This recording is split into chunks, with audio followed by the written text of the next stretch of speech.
I would love to introduce Aditya to the stage to talk about beating stage fright. Oh, it's here, it's me. It's my job. Yeah. I did it. And thank you very much for the standing ovation. Welcome. Thank you so much for that, Kevin. I think that was a wonderful introduction to You Got This. I know I've been following some of the content for a while, and I look forward to watching more of it in the days to come for sure. And to everyone here, hi, good morning. Hope you're all doing well. I hope you've all had a chance to grab some coffee, maybe a bit of breakfast. Yep. I know I need to, I haven't yet, but I'm going to be doing that after. Now, for this particular little talk that I have on beating stage fright, I know a lot of this comes from my own experiences of being afraid to be on stages, and a lot of what I'll be sharing is going to be based on my experiences, based on some little anecdotes or so on. So that was just one thing I wanted to mention, that it is going to be a little experiential in the sense. And of course, there will be tips, thoughts, ideas that go beyond what I share here that I would love to discuss and have from everyone as well. So there will be areas where I would love to hear from folks. So we'll keep this engaging, interactive. I think we'll have a fun time. What do you all say? Yeah. Awesome. Thank you. So just as I jump in, hi once again. I'm Aditya. I currently work as a developer advocate here at Fright, and I've been around tech communities, student communities, hackathons for the last 5 years or so now. Been working in DevRel full-time for 2 years. I just completed that on the 1st of September, so a few milestones here and there these days. Twitter's a good place to chat with me. We can always catch up if you want to talk tech, DevRel, pizzas, football for sure. Any Manchester United fan around? Yeah, okay, one. I know these are rough days, but at least one. That's good. With the talk that we have, I do have an agenda that we will be discussing through. I'll start off by talking a bit about what stage fright is, factors that can cause stage fright for us. After that, we delve into some opinions, thoughts that folks here might have, as well as some that I've been able to collect over the last couple of weeks or so. We'll then talk about tips through which you can battle stage fright for you, and moving forward after the stage and what you can do beyond. So first up, what is stage fright? Anyone here know what stage fright is, by the way? Awesome. Kevin, would you like to share in your words what you think stage fright is? Oh, what just happened there for 10 minutes? Very self-explanatory, the feeling of being really worried and frightened before or during being on stage. That is very true. That's what I've been coping with for the last 24 hours by now. Good thing I've been doing it earlier rather than on here.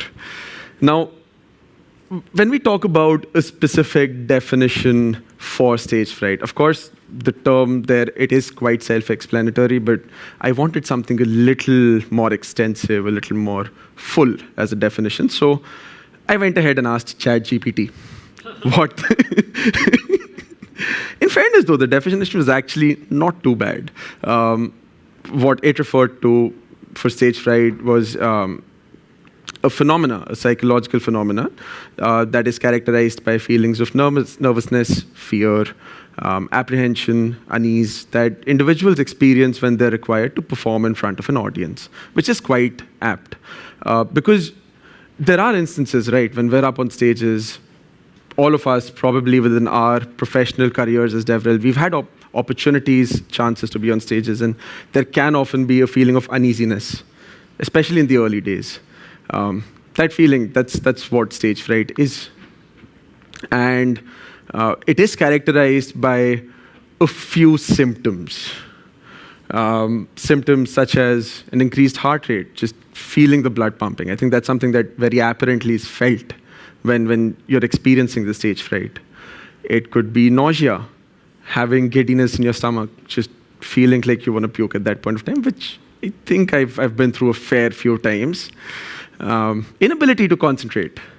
not being able to focus on your content, your slides, just losing thoughts at the moment.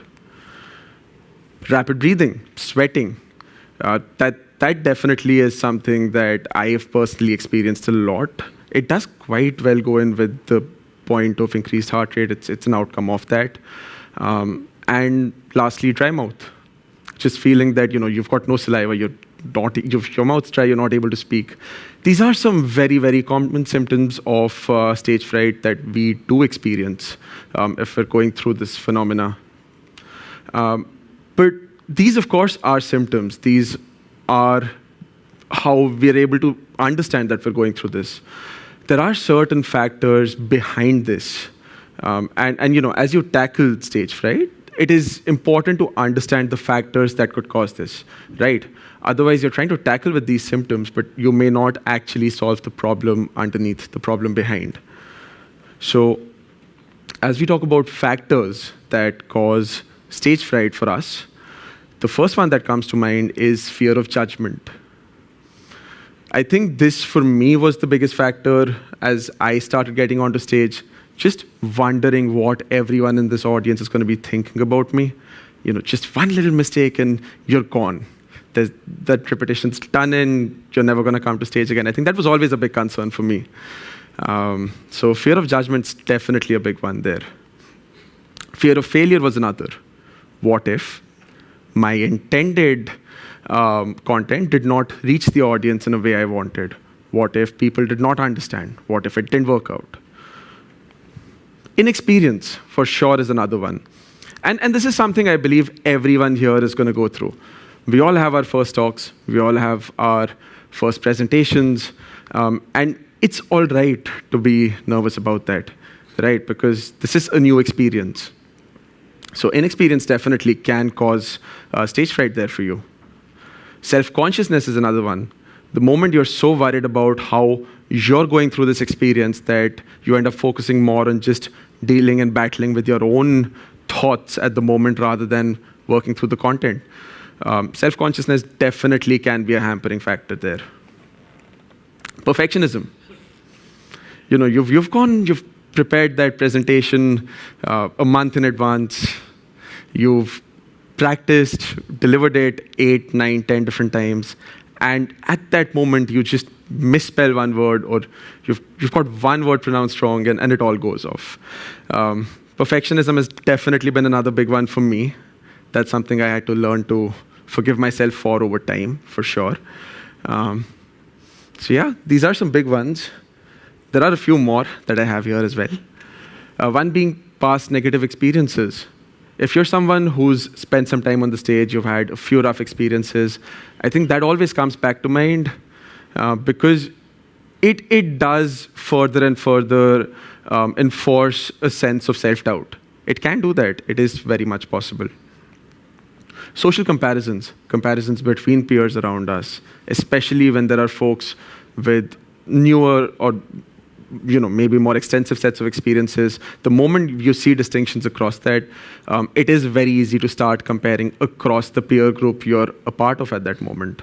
And this could be experiences on the stage or experiences around the technologies or the content you're discussing. I, for one, have always faced this problem as I've tried to go on and grow as a technical speaker, especially with audiences with wide ranges of experience. So it does become a very valid factor there. Perceived importance of performance. I think it's always nice to feel that what you're doing is important. I think somewhere along the way we end up giving it so much importance that this perception we have starts coming in our own way of actually going out and creating an experience for the folks we want to talk to and share with. External pressures, maybe pressures from work. If you're representing your employer, you do want to do well for them. You want to do fair by them. That could be one form of pressure. Pressure of peers, their expectations. There are external pressures that we all experience and we all face. And it is very, very easy to, at times, take them on as a burden rather than these being a support system to stand on. And lastly, there can be circumstantial factors here. What if you're at the stage and just at that moment, your laptop battery ran out and then it just switched off at the moment. Or you lost internet connection and maybe a demo didn't work. Circumstances can cause you to fall astray from what you had planned, right? And all of these factors, as we've gone through, these all can end up causing a sense of worry, a sense of fear, a sense of uneasiness. I think through all of this, it's just important to keep in mind that Murphy's Law is very much real. When you're on that stage, anything that can go wrong will go wrong. It does very much happen. It's something we all experience, and as we go through these you could take these on as barriers, as hampering factors for you, or you could just learn to let them go, right? Because these are going to happen anyway. These aren't factors we can always control. But that's okay. That's all right. It's all right to have them happen. It's all right to go through a few stumbles and just go through anyway. Now, going through all of these causes, as I started noting these down for myself, I think I, for one, started feeling a little worried as to how, any of us, or I, for me, could actually learn how to deal with these. So my way to solve that was to go out on Twitter and just tweet out how to tackle stage fright or how to deal with these factors. What then resulted was a wonderful set of responses from some colleagues, some friends, some peers. I think there were so many. I've tried to put some of them on this screen. I know for a fact that I can't go and read all of these, or that these might not even be readable because of the sheer quantity of them. But I did put in a QR there. If anyone wants to scan that, that's an easy way to access this little tweet thread of all of these responses. And if you want to interact with these folks, you can there as well. But considering this is the community opinions section, I would now love to hear from some of you folks if you've experienced stage fright and how you tackled that, considering that's what we're going to be jumping into next. So would anyone like to share? Yeah. I used to be a musician, and we have this idea that stage fright is actually a good thing, and the way to deal with it is that you breathe through it and then you go on stage. And if you don't have any stage fright before, then something will go wrong. That's such a good point. So we're kind of used to it, and it's always worked like that for me, and it's always like gone away magically the moment I stepped on stage, except one time. I used to play the bassoon, and I played an entire piece with my fingers shaking. I got through it, but my fingers were shaking the entire time. So, so sometimes it doesn't go away, but most of the time it does. No, but kudos to you for getting through that. And I totally relate. I've been there.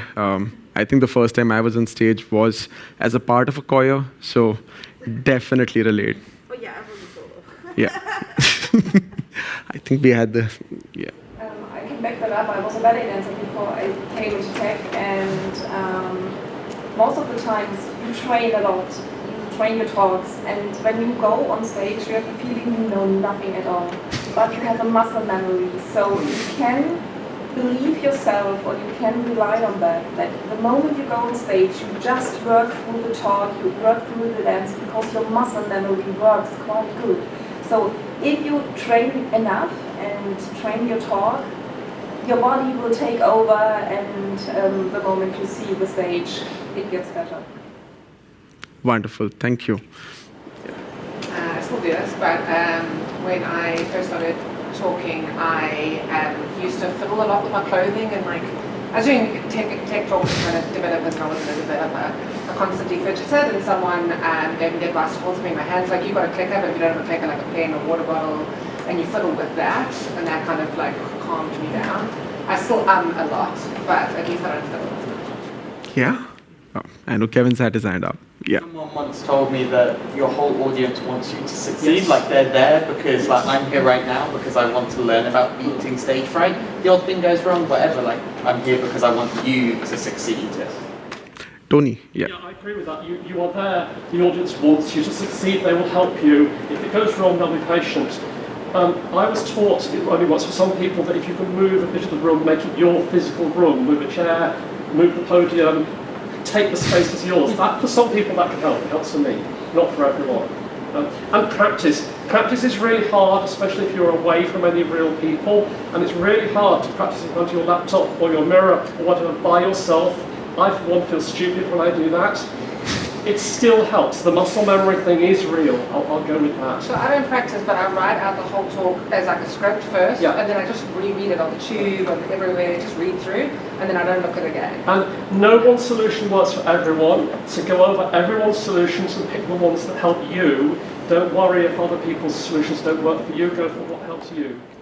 That's very true. Thank you so much for that. I'm going to take one more in the interest of time, but we're going to talk more of this outside as well. That's definitely something we can do. Yeah. My top tip is practice and record yourself and watch it, no matter how cringy it is.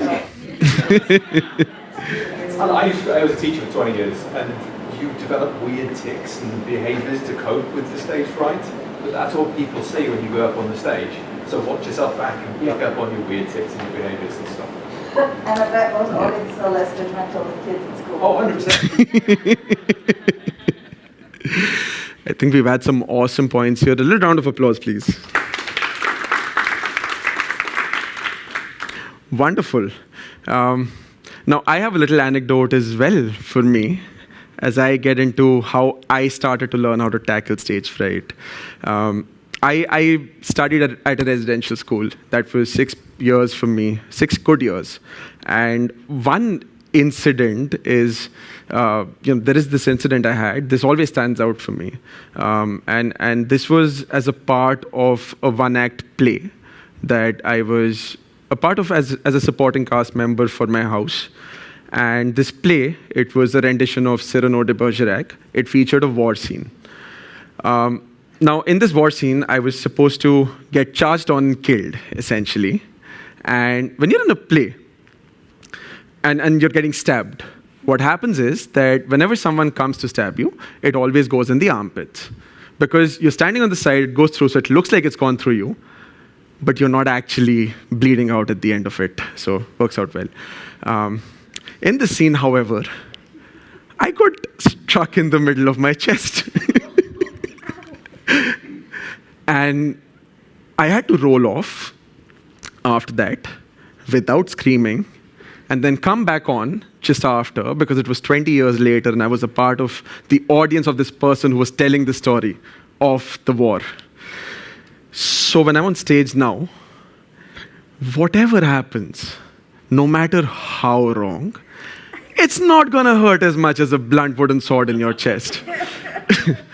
So that's my way of reassuring myself every single time I'm up here. That being said, I do have a few ways that you can use to tackle stage fright without getting struck by a blunt wooden sword as well. The first set of these would be more helpful for you as you're preparing before your talk. The first one is, and this is something I've been practicing, is to avoid a lot of caffeine and sugar. Caffeine and sugar, as delicious as they are, can make you a little jittery every once in a while. It helps add to the sense of, it adds to the energy, it adds to your presence here, but it can also make you more and more jittery. It can add to the nervousness as well. So it is something I've been consciously trying to practice, and I think it helps me and some of my peers keep a lot calmer. So it's definitely a recommendation. Secondly, practice performing. That, of course, is one point that we come about to talk about every now and then. Practice, of course, is something that helps a lot, and whether it's in front of other people, whether it's in front of the mirror, I like to do it in front of a camera every once in a while. Just while practicing, I'll record myself, I'll watch that again and again, trying to pinpoint what areas particularly I might be fumbling about. It's helped me solve some of these spaces at least. Maintaining a support group there helps a lot. So one thing that I've been practicing a lot now is that I have a set of peers who I'll reach out to every single time I have a talk. And we do this for each other as well. We'll review presentations, we'll give each other feedback, we'll discuss about what can be added, what might not be necessary as well. And this way we're all there for each other to work with each other. And it does help out a lot, right? Because it helps you validate both what you're trying to achieve and the impact it can make. So a support group can be particularly helpful there. Focusing on your strengths. I think we all go through this nervousness, and especially when we come to audiences with a variety of experiences where there can be more comparisons. One thing to keep in mind there is that when you're on the stage, you are the authority on what you're talking, right? That, of course, it does have a sense of pride that you can and you should carry. So focus on these strengths that you're bringing here with you, right? Because everything else that someone else might be doing better than you, this is your thing. This is what you're here to talk about. And practicing mindfulness, I think that's something I've been doing more and more recently. It's another way to help keep calmer and calmer through this experience. My way to do it is on the days before my talk, I'll just spend 15, 20 minutes, half an hour, sitting, closing my eyes, and just listening to my music. I like a bit of Western classical every once in a while, so there's going to be some Beethoven, some Mozart, a bit of Tchaikovsky. My pianists, I'm fond of them. So that's my way of going about it. Meditation can be another, but it does help keep calm. And if you're calmer before you enter the stage, it's definitely going to help you while you're on the stage. Now, with that, there are some tips that you can try while you're on the stage as well. Especially, if things are going a little haywire here and there, these can help a lot. The first one is to just breathe. Take your time up here. This is your stage. This is your space. And while of course respecting any of the surrounding aspects of it, you can take your time on the stage to express what you want in the way you want. So just breathe and take your time. Next up, I know we talked about having something to hold. Along with that, gestures and movements can help a lot. This does actually help dissipate energy a lot, so quite handy there. Engaging with the audience.